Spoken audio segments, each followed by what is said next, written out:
Where to start today's video?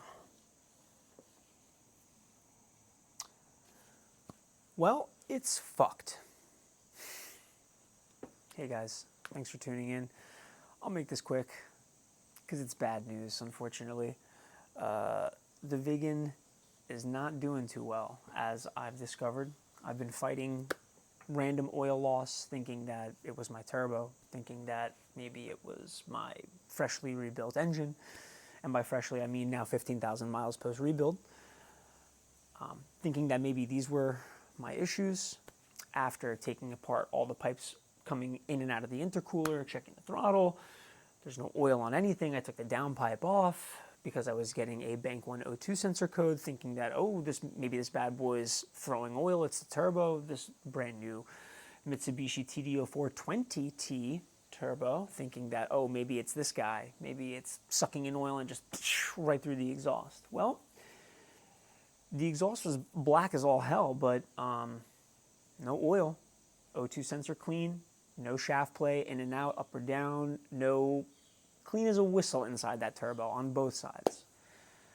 What I did find, however, was a very leaky looking turbo oil drain at the bottom.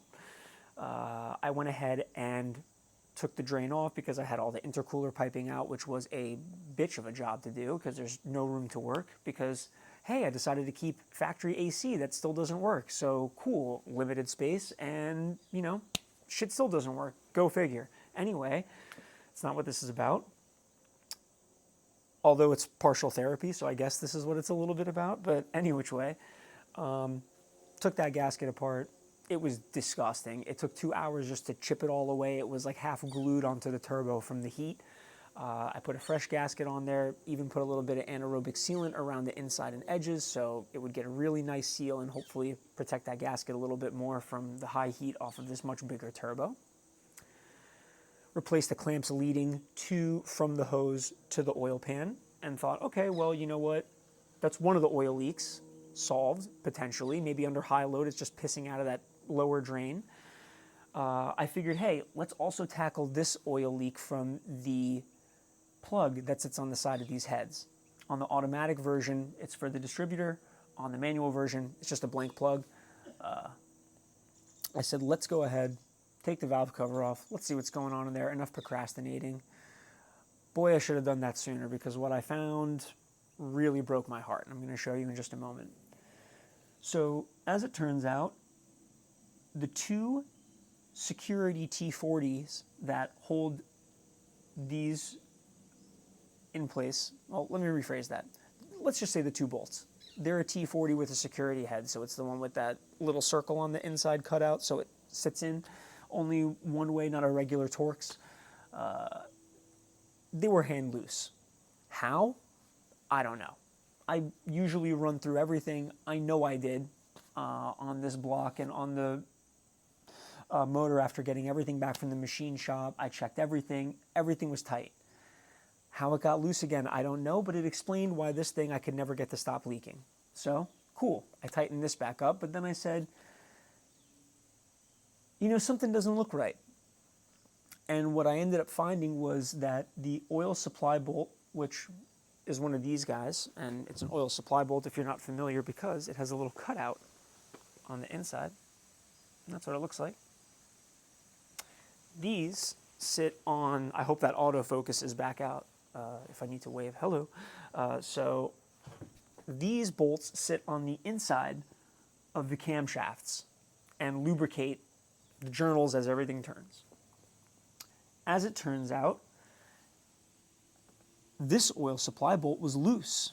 And so I thought, hey, maybe that explains this random flickering oil pressure light and maybe even my oil loss. It's getting tossed about in places that a lot of oil shouldn't be going. So either which way, I decided, you know what?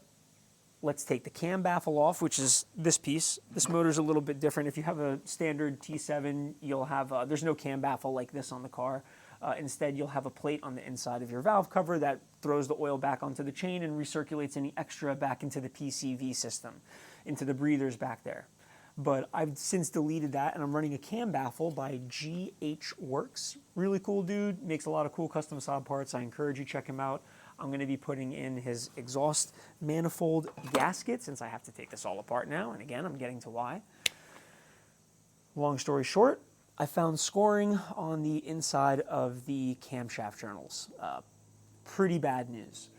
So I can show you the #1 journal here.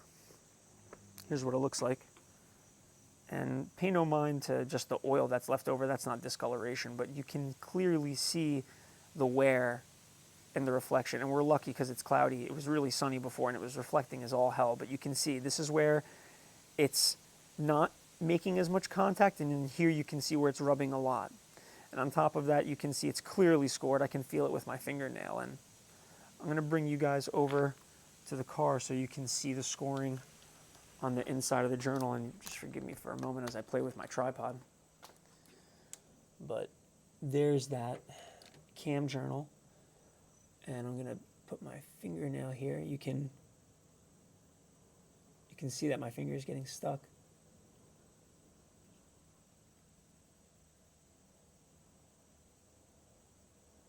So, in my opinion, that is goofed as all hell. So it's all going to have to be redone.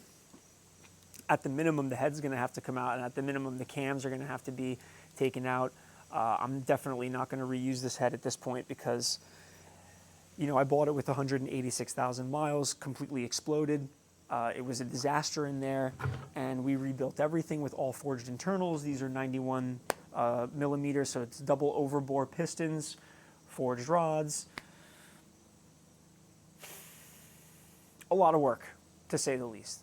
A lot of work. So it's heartbreaking to have to tear it all down, but I don't want to keep driving it, even though I've put a lot of miles on it since the rebuild. I'm just really concerned about the bottom end at this point, but that's what this is going to be. So I was hoping that my first build on the channel would be going through the 9.5 at a leisurely pace, because really nothing's wrong with this car except for a head gasket and the timing cover, so I was hoping we could go through it together. I'd put together some nice little videos, doing some live streaming of just taking apart the motor there. But in fact, we're going to be going back to the Viggen as the first build on the channel, or second rebuild, but not on the channel. It's the second rebuild for the car, but the first time on the channel. So I hope you'll join me in figuring out this puzzle. And side note, if anyone has any good camera recommendations, I'd really appreciate it. I'm trying to decide what's going to be the best way to shoot some of these videos going forward. Ideally, I'd like to have some type of action cam so I can use it in multiple scenarios, but I get it. Not every camera is going to be the same for every situation. As a compromise, I have been considering the Insta360 Ace Pro just because I've heard it has really, really good low light capabilities. So I figure when I'm in tight spaces underneath the car with a little LED light, that may be the best place to show you guys some of the nuts and bolts and where things are and how things are torqued back on, and you know, we'll just go through everything together. So either which way, I hope you'll join me in the process. It's a real shame to have to tear this thing apart, and I'm really busy, so I don't know how frequently I'll be able to make these, but obviously I'm going to try and do it as quickly as I can because the weather is changing here in New York. It is getting chillier and chillier every night, so it's going to be winter coming up real soon. So I'm hoping to have this done, and I hope you guys will join me. So thanks for tuning in, and take it easy.